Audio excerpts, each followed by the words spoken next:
ఎవరు ఎవరికి తోడవుతారో, ఎప్పుడెందుకు విడిపోతారో,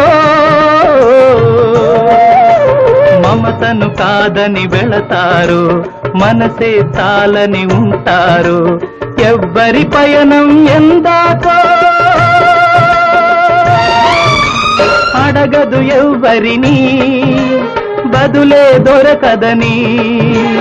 అడగదు ఎవ్వరిని, బదులే దొరకదని.